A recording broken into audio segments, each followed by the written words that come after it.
So we dropped off the last episode at Annie's disastrous dinner event where Nadia is eloquently giving her a piece of her mind while Annie panics like a headless chicken. Annie, in a state of confusion, surprisingly decides to leave her own event, which I think is a first for the show, while Nadia does her very best to convince everyone that Annie is basically insane and that it's not normal for her to have unresolved issues with everyone.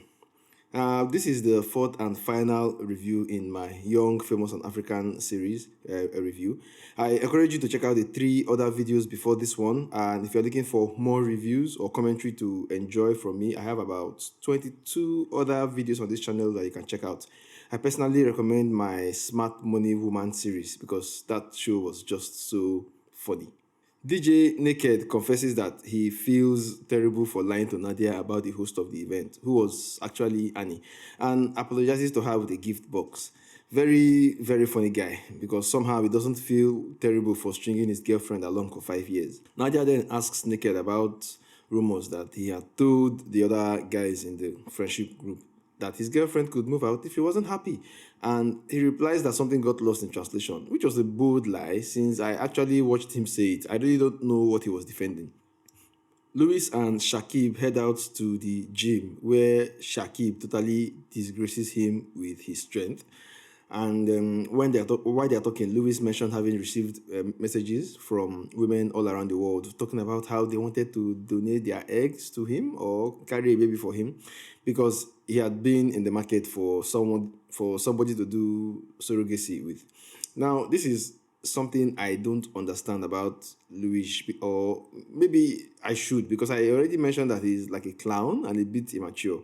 Is the problem that he cannot get a wife? Because I had thought the issue had to do with his church excommunicating him from the congregation, but it would appear that he is unable to form any emotional bond with someone of the opposite sex, while at the same time somehow really, really wants to have children. To be fair, he says that this surrogacy thing is a plan B, but to be honest, I don't think he has made any headway with plan A. So he invites Shakib to come meet some ladies with him. Funny enough, Shakib is proving to be one of the few people who think like a normal human being in this show. Because in the confessional, he does mention that he does not understand how Louis is somehow not able to have normal relationships and that he only decides to follow Louis to the audition, but as a spectator, not as a judge, which is fair enough. And more on that later. Oh yeah, if you're still here, I am trying to get up to 100 followers on my new Twitter account and maybe 1,000 on IG. So if you appreciate this kind of content, kindly support the channel by following me there. The link is in the description. Equal reviews on both platforms. Same with TikTok. Oh, also, I noticed about 80% of you watching are actually not subscribed. So please fix up before I appear in your dreams. Diamond invites Fantana out for bowling in order to get her to forgive him after the whole Kefiwe date debacle. Now, by the way, if you've forgotten, Kefiwe totally embarrasses Diamond by inviting Fantana to a date that Diamond initiated. Now, in trying to save face, he tells Fantana that he doesn't date older women. After being caught on a literal date with an older woman, like, does this guy think at all? As always, Fantana has no bone of dissent or even mildly critical reasoning in her body. She quickly forgives him, and I was left wondering if perhaps Fantana has some deep-seated issues that would need a therapist to unravel. Because this level of low IQ is just not normal. She doesn't even stress the guy. Now, in her defense, later when she's talking to Nadia about her role in this whole thing, she says that she was very forgiving of Diamond because she has done what he was doing to her to like hundreds of other people, like guys. So she doesn't hold it against him. But for a moment, a pregnancy was on the line. So I don't know. Yeah, let me just move on. Inedo hosts a small get-together with Zari, Naked, and Kayleigh. And something a bit silly happens. Halfway through the conversation, Naked asks his girlfriend, "Why have people been telling me that you want to move out?" Of course, we have like the whole suspenseful soundtrack. But I'm here wondering, so two of you went back to the same house last night, probably did Netflix and chill with popcorn or Skittles or whatever it was that she did that other time.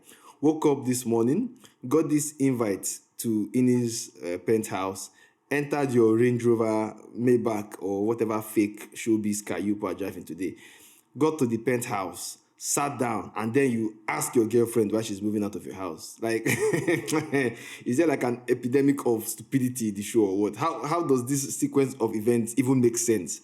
I know it's a reality show and it's scripted, but they really, really couldn't come up with a better scenario.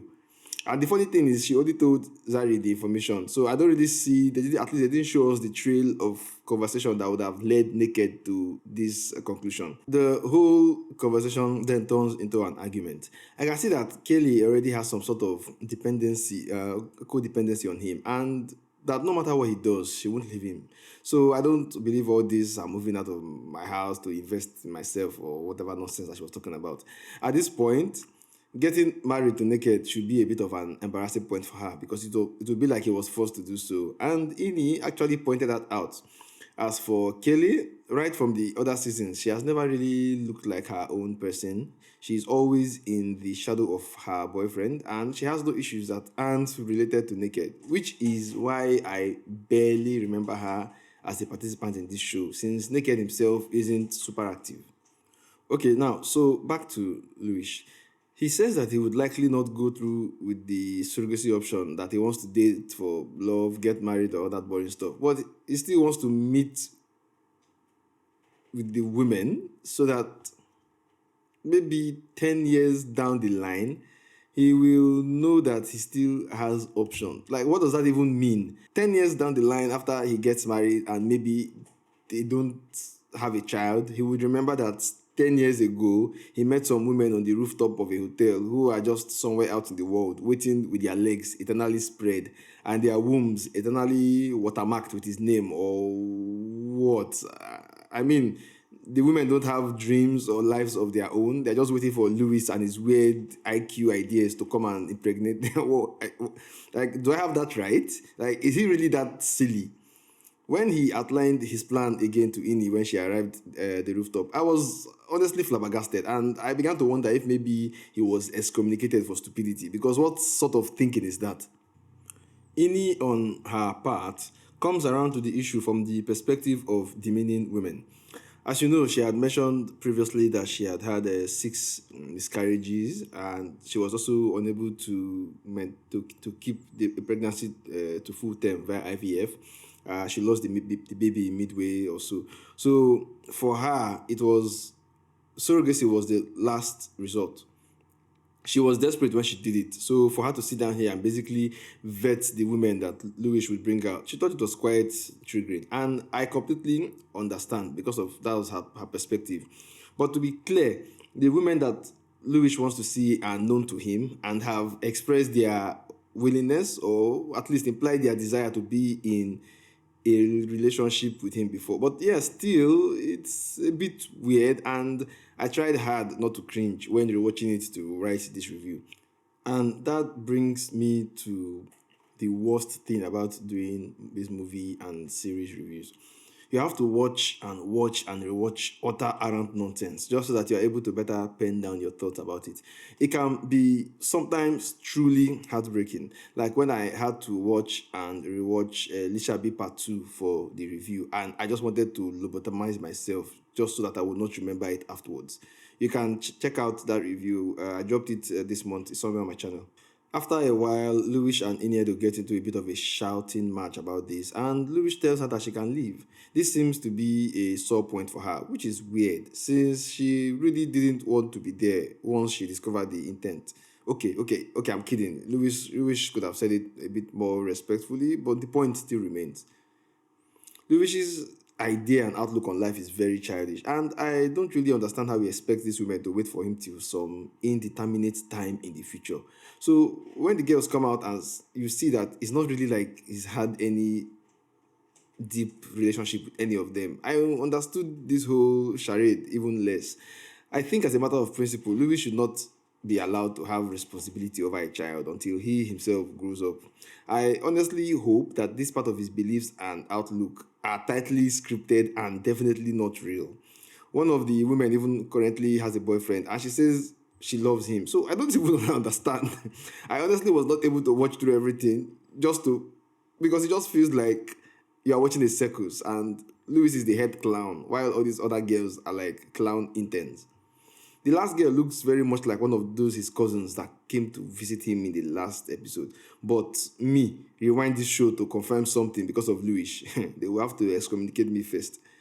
So Shakib sees something spark between Louis and the last girl and then decides to leave for them to transform this weird vetting process into a proper quasi date. Nadia invites the group to a beach resort, of course, minus Khanyi Mbau, and Swanky Jerry arrives in shoes that could double as boats in case of emergency. Like, just because it's Balenciaga doesn't mean it's fine. It just means that you spent a lot of money to look more like a clown. Uh, oh, did I just rhyme? I don't think Nadia put the time on the invite because Inedu arrives during the day and Fantana somehow arrives at night, which is a bit weird. During the hangouts, things are awkward between Ini and Louis, and of course, as you can imagine, the great taker of paracetamol for other people's headache, aka Swanky the luxury store mannequin, brings up the whole surrogacy issue. Lord, the way he just inserts himself into this particular matter made me so mad. It even annoyed Shakib, who was trying to relate the story in a very responsible way. Swanky wasn't there. Why the hell doesn't he just shut up? So Louis asked Ini if she's done talking at some point when Ini was narrating her version of events, and Ini just explodes like someone threw white powder in her face. Like I don't really understand her oversized reaction to a respectful "Are you done?" from Louis. Now, this brings me to something I've noticed about Ini.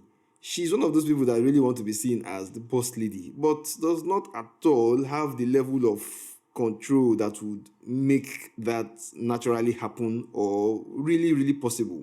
People will just avoid you, not like respect or fear you. It's been established in previous episodes that she really, really hates to be interrupted. So let's take that as face value. But Louis actually respectfully asked if she was done. She screamed back at him like a banshee and told him to never speak to her again and to direct whatever he wants to say to the rest of the group. Right? Okay, so she shuts up. Now, Louis again very respectfully asks the rest of the group if he could start talking, and they all assented. Yeah, go ahead, please.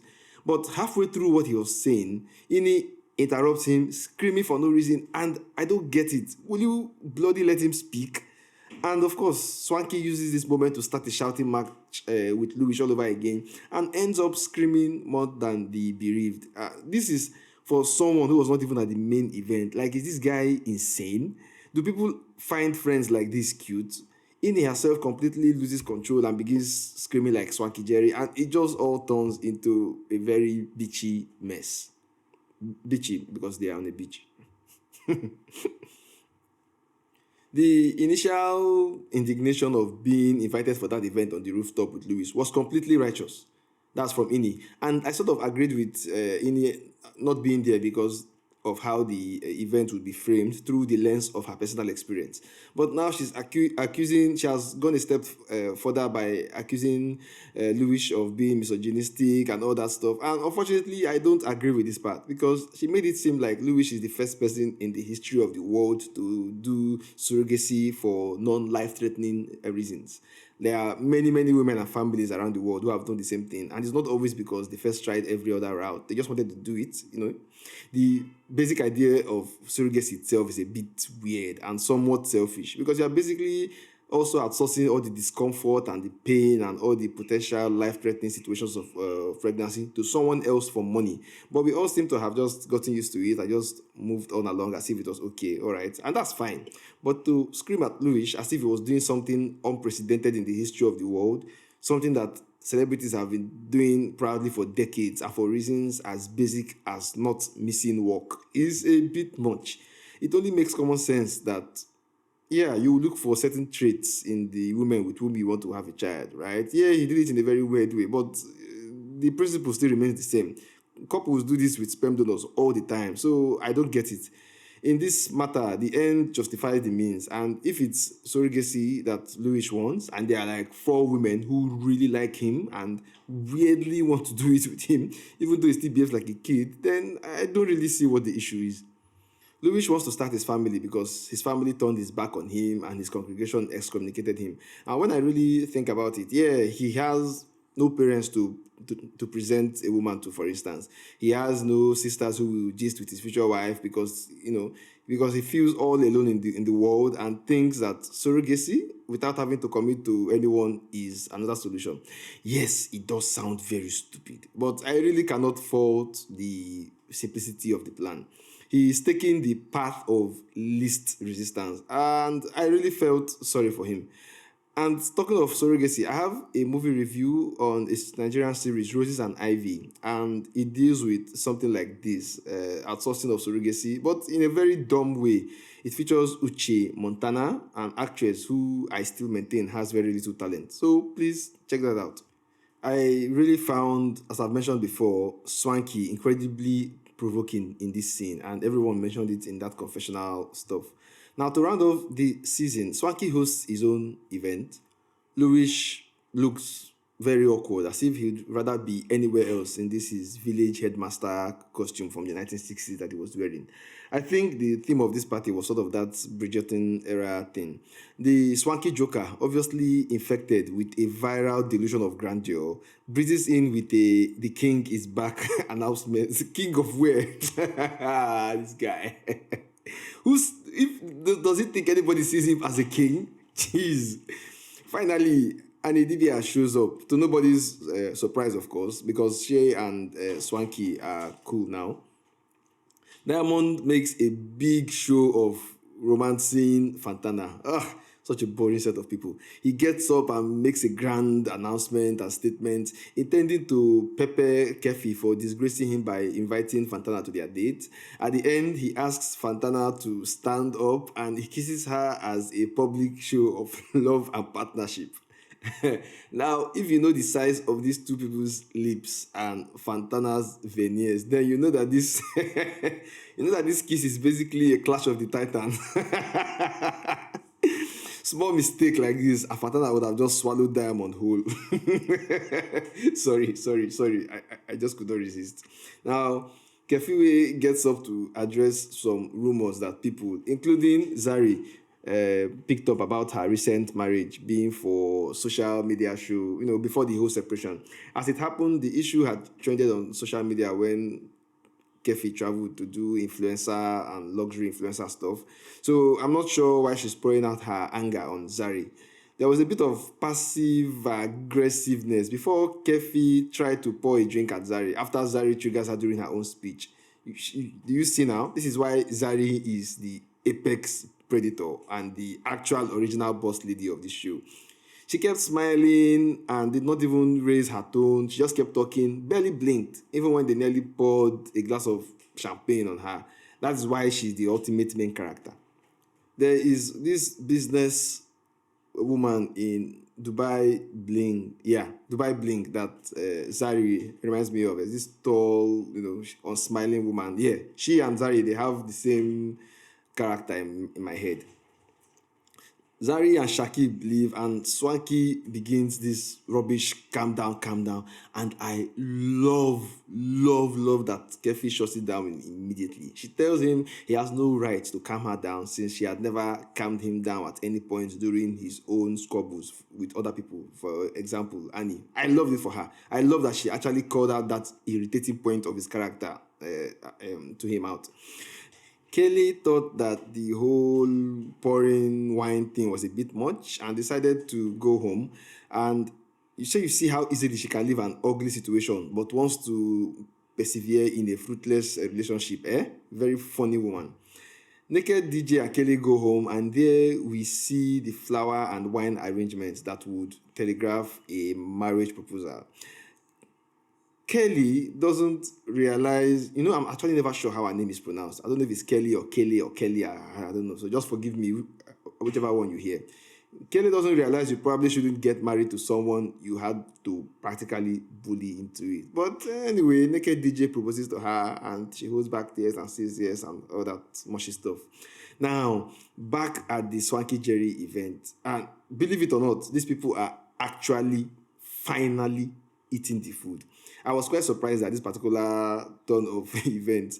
Louis speaks up, offering apologies to all that he may have offended, including Ini, before they hug and make up, as Swanky Jerry, looking like an evil man let loose in a cheap boutique, looks on. It was a very undramatic apology. I at least expected someone to throw fork into another person's eye, but no, it didn't happen. And that is how we finally come to the end of the season. Usually, if this were a movie, I'll give a verdict about the different aspects of the thing, acting, audio, cinematography, and all that stuff. But I'm guessing you have probably picked up on my sentiments through the last three reviews. So what I'd like to give is a final character summary of the clowns in this circus. So I will start with Zari. Like I said before, she gives the bossiest energy of the bunch and she maintained it throughout, I think. Someone in the comment section also mentioned that her first son is 21, which makes it even crazier that her husband is, I think, 32 or 33. That's about a 10-year difference. That's honestly crazy. Like, what is Shakib thinking? Through this season, it would seem she was maintaining her cool sometimes just because her husband was present. But nothing crazy happened till the end, except for that episode with Kefiwe. As for Louis, he was like a rocket that decided to crash and burn over the course of 2 seasons. You start with, hey, look at this fine boy, and end with, where did this clown come from? Like at the beginning of the season, he heavily implied that the officiator of Zari's wedding, who is an older woman, was his girlfriend. But by the very next episode, when he meets Kefi, he completely denied that he said that, saying that she was his special friend, whatever that means. Very immature, childish stuff. It reminded me very much of like teenagers. And this guy probably shouldn't be having any kids now. Something I really liked that he did was when he came straight out and screamed, I wanted to sleep with you. When Fatana wanted to use his desire to date her to shame him. I loved it so much. Like when you remove the ammunition early, your attacker just looks plain stupid. Also, I noted that the only people who use their natural hair is the white South African and Kefiwe sometimes.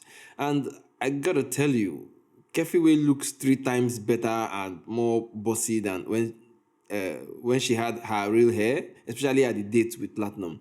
At some point during the show, I found it a bit embarrassing that these other black people just seemed addicted to these lace wigs. I don't know what any of their hair looks like. It's crazy. I don't think I've seen so many lace wigs in one place. It had the effect of making the women seem super manufactured. I mean, they are for this show, but come on, just fake some personality or something. Do they not all have hair? Are they ashamed of it? Ugh. Fantana. I think she's the most enhanced person on this show. From the BBL to the lips to something is probably on her teeth. I am always distracted when she's sitting at that confessional thing because the physiology does not quite really work in my head. Like, are your kidneys, liver, and intestines somewhere in this small space? Like, she projects a level-headedness that is completely undermined by her actual behavior. She's so deluded that I just have to accept that it's a script that she's playing out very badly. If she's really that delusional, then women are never beating the allegations. She's a fantastic gossip, but does it with the air of giving information that nobody asked. As for Nadia, like I've mentioned before, seems to be about the most level-headed of the bunch. She's more like an involved observer than a participant. She like takes a pause or takes a glance at the entire group dynamics and acts based on it. So she herself barely has any personal involvement in the squabbles. I like her because she usually speaks like she's watching the show along with me. So that's how you know that those other people might not be acting, but maybe really soft in the head. And Idibia needs a new hairstylist and maybe three doctors. That's all. Naked DJ, when he is not smiling, he's looking like he doesn't know who these people are. His only issues are with his relationships, and his behavior and distance is perfectly mirrored in his girlfriend, Kayleigh. They look like recalcitrant fellow travelers in this safari tour bus of madness. Their issues are not particularly interesting, but they kind of add to the number in the show to make it look like a community effort. Shakib, aside looking like he's outmatched whenever he's standing beside his wife, is a very cool voice of reason in this show. He's super level-headed. I think maybe his little, difficulty with speaking English gets in the way of sharing his thoughts sometimes. But I think he's a pretty great guy. He does sound like, a good friend to have, and he doesn't seem to like wahala. Swanky Jerry needs to be restrained with handcuffs and leg chains anytime a wardrobe is nearby because he seems to take every day as a dressing challenge. Someone should let him know that he doesn't have to wear padlocks around his neck or look like a court jester in order to be stylish because he just looks like a very, very wealthy slave.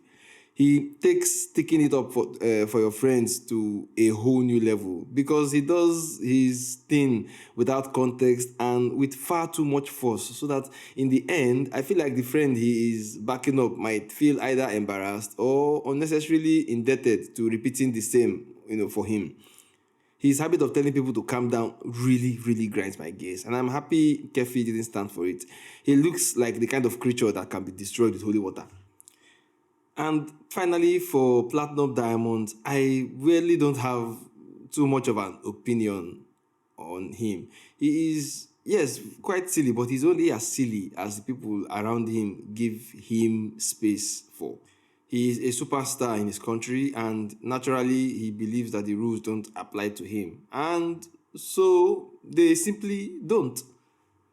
Fantana is not able to push back. Kefiwe tried, but Fantana fell her hand. So in the end, Diamond comes out on top. This is what he professed throughout the show, a projection of control and victory, and that is how it honestly just played out for him. He's a superstar and he's used to, being a star. I had actually finished recording the review and started to edit the video before it just clicked that I didn't mention Iniedo.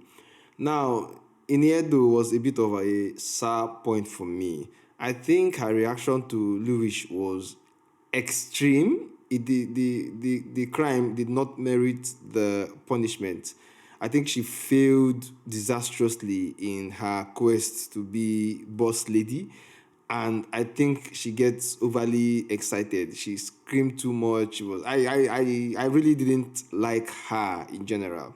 She comes across as stern but somewhat not trustworthy. So I didn't really like her addition because it didn't materially change anything. It was just a little spat with Louis that I didn't even like the nature of. So yeah, so for her, she was okay, but nah, she really fell my hand, personally. And I think, yeah, that's a wrap for this review. Don't forget to give me a follow on IG or TikTok or Twitter. Link is in the description. I also have many videos. I think maybe about 24 other videos that you can enjoy on my channel. So please don't forget to check them out. Thank you very much and see you on the next one, which is obviously not going to be like a TV show or anything. It's probably a movie. But I hope you enjoy it too.